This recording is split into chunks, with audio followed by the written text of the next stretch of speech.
Well, listen, we still got our health. That's a loser saying.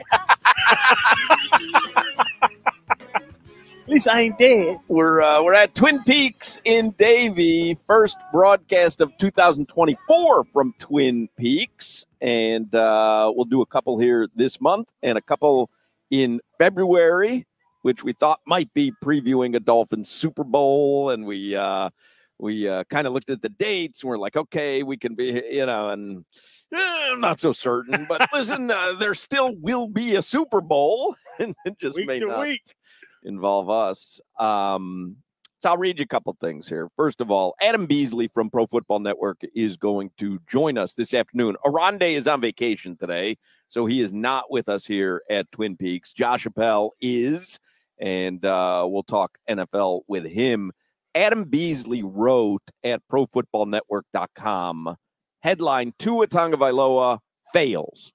And then he writes, the above headline might seem harsh, but it's accurate. In the biggest moment, in the biggest game of the year, Tua Tagovailoa did not meet the moment. The last of his 27 passing attempts was into double coverage. It was intercepted by Taylor Rapp. And as a result, freezing Arrowhead awaits. Tagovailoa went 8 of 14 for 50 yards and an interception in the second half, squandering a fantastic defensive performance that included the forcing of 3 Josh Allen turnovers. Pretty right on. I can't take issue with that. It was a moment where we've talked about it sometimes requires, even with all the injuries and lucky stuff that happened I guess, to call the Trent Sherfield touchdown lucky is probably doing him a disservice. It was a real heady play, keep his feet in bounds on that tip. But a lot of times, if you're an elite quarterback, you bring your team to victory at the end when you have an opportunity to. He was unable to do so. Oh, you got to do it.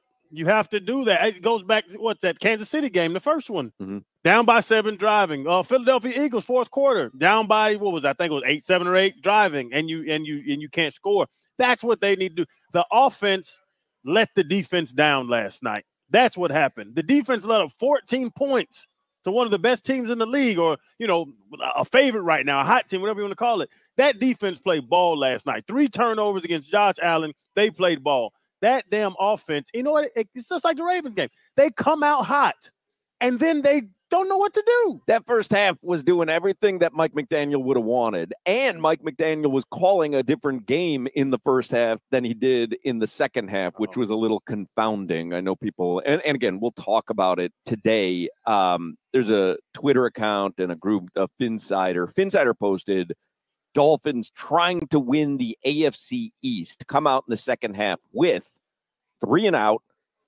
4 plays, punt return for TD, 3 and out, interception, 47 total yards in the second half, and 23 of those on the last desperation drive, which led to the pick. Yeah, it was the offense in the second half was embarrassing, and it's supposed to be an offensive team. Hawk, I said it early in the year, and I kind of got away from it. This is a defensive team. If our defense doesn't choke a team out, we can't beat good teams. We saw the hell beating out of the Broncos and the Jets getting their ass whooped. We saw all that. The defense carried this team through the middle of the season. We were top 5. And watching yesterday, when they were balling out defensively, the offense could not respond at all. And that second half, play calling or production out of players, whichever one you want to go with, that second half was embarrassing. Yeah. Now, I'll give you a little positive. The season is over. The regular season is over. They are going to the playoffs. Joe Shad tweeted out on a lousy night for Dolphins fans a few bigger picture regular season factoids. There was only one team in the AFC with more wins. Tua led the NFL in passing yards. Tyreek led the NFL in receiving yards. Mostert led the NFL in rushing TDs. They were number 1 in total offense, number 10 in total defense, number 3 in sacks. Mm-hmm. Statistically, a pretty damn impressive regular season for the Dolphins. Yes, and the numbers are going to be there. We'll talk about McDaniels. We're going to talk about that damn Broncos game a lot because that was impressive, almost breaking NFL records. But when it mattered, and I'm this guy now, I was yelling at these people, it got to me last night when it mattered, when it's on the line against those good teams. That's when you fold, and that's what upset me last night. The pressure seems to get the Dolphins. It does seem like when they've got to put it together against a very good team, they just end up coming up short. Now, again, I don't know whose decision it was to throw to Chase Claypool in that situation. Mm-hmm. I've read also that Chase Claypool may have run a lazy route. It's one of the reasons I wish Rondé was here. That Tua was expecting him to run a sharp, tight cut, and it was more of a curved, lazier cut. But, ultimately that falls on Tua. He decided to throw it into double coverage on Chase Claypool, and you kind of get what you kind of get what you get. Concepts to that. It wasn't a double coverage, and it's obvious because the safety picked it off. But the other thing, Hawk, hey, minute left in the game, we need a touchdown. Late in that series, what was it? Was that third down? Yeah. That was third down. Where's Claypool? Right. Where's Claypool? Why isn't – I think Tyreek wasn't even in the play, right? It was Claypool. Who was on the other side? Was it Wilson? Yeah.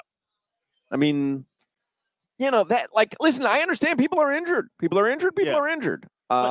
Something better than that. And then Tua making that decision. Everybody saw that safety. It's funny, even watching the game, because I was sitting there watching it last night, the commentators said it right before that play. They said they're playing with three safeties. They don't want the Dolphins to beat them over top. They had Hyde in the box. They had Poyer and Rapp deep. The commentator just said what they're doing, a little triangle, and they were like, oh, they're disguising well. That wasn't even the disguise what he did. Rapp was standing there. Claypool ran towards his defender. Rapp broke on the same route Claypool broke on, and Tua let the ball fly. That's why it wasn't, Hawk, I would love to give defenses credit. Like, hey, this defense, they tricked them. This defense figured something out. They manipulated this. They're coming 4 off one edge and holding I would love to give them credit. That was bad offense in the entire second half. Terrible offense. Yep, that is indisputable. We are at Twin Peaks today in Davie. And by the way, you can watch the national championship game here tonight. They will have it. They're expecting a big crowd, but they have TVs everywhere, and it'd be a perfect place to watch. And so you can make plans to be at this Twin Peaks where we're at in Davie or any of them. Also, the event of the Heat season is coming up. We've got a chance for you to go. Udonis Haslem's jersey is going to be retired Friday, January 19th at halftime of the Hawks game. That's a week from this coming Friday. And you could be at the Kaseya Center when it happens. If you want a chance to win tickets, text the word HEAT right now to 20357. That's 20357, and you might win tickets to see the Udonis Haslem jersey retirement. Text the word HEAT to 20357. You can get more details at WQAM.com if you need. Generally on Mondays, I enjoy seeing Jimmy wearing his Victory Monday shirt. He is not today. And Solana, he is really reveling in the fact that Tua stunk because he staked his claim during the week. No one was rooting against Tua harder, and I'm including Bills Mafia. No one was rooting against Tua harder than Alejandro Solana, who has your 2 o'clock headlines. What are you doing? What are you doing? Tree, can you make the return on the station louder? I'm having a tough time hearing Solana. Thank you. I'll repeat myself. What are you doing? No, that part I heard. That made your night, didn't it? Oh, he was popping champagne like he was Mercury Morris. I wasn't. I was crushed. I was crushed last night. Can't fool me, Jack. I'm sitting on my couch last night until 2 a.m, just sitting. Like, what the hell just happened? I was crushed, and I knew that was what was going to happen. I told you guys. You staked your claim. You were right. Listen, I lived through it with Duncan Robinson last year. I know how good it feels. Go ahead. You can revel in it, Solana. No shame in it. I'm not taking a victory lap today. Even though I was right, I am not taking a victory lap today. I've been thinking of calling him Huomar. You know why? Because his pregame partner. Yeah, he's White Omar. Yeah. Huomar. You doubt enough people, you'll be right after a while. Womar. Here are your headlines with Womar Kelly. This sports update driven by the new Palmetto Ford Truck Supercenter. Why buy your truck at a car store? Palmetto Ford, we know trucks. So, the Dolphins, their offense against the only winning teams that they played this season. 20 against Buffalo in week 4, 10 against Philadelphia, 14 versus Kansas City, 22 versus Dallas in a win, 19 versus Baltimore, 14 yesterday versus Buffalo. They averaged 16.5 points per game against teams with a winning record this season. Yep, not good. Hey, they're scoring 40 against those terrible teams, though. Right. I mean, listen, they put up a 70 burger. I mean, what more do you want? You ever play Mike Tyson Punch-Out? Who loses to Glass Joe? Everybody beats Glass Joe. Gotta beat up on Glass Joe. All right, so it's settled, guys. The Dolphins, they will be in Kansas City, 8:15 p.m. Saturday. That game is going to be on Peacock. Well, I believe in Miami it's on NBC 6. Correct. You can watch it on NBC 6. Outside of Miami, including Palm Beach County, you have to be watching it on Peacock. So, listen, what's today? Monday? Yeah. You have 6 days to figure out how to get Peacock if you don't already have it. You're being warned. I saw Chris Collinsworth at the end of the game yesterday. He said, listen, the game Saturday night is on Peacock. Go ask your kids how to get it on your TV. They can do it in 2 minutes rather than the 2 hours that it's going to take you. So, picture a bird keeps popping up on the Google. I want this one.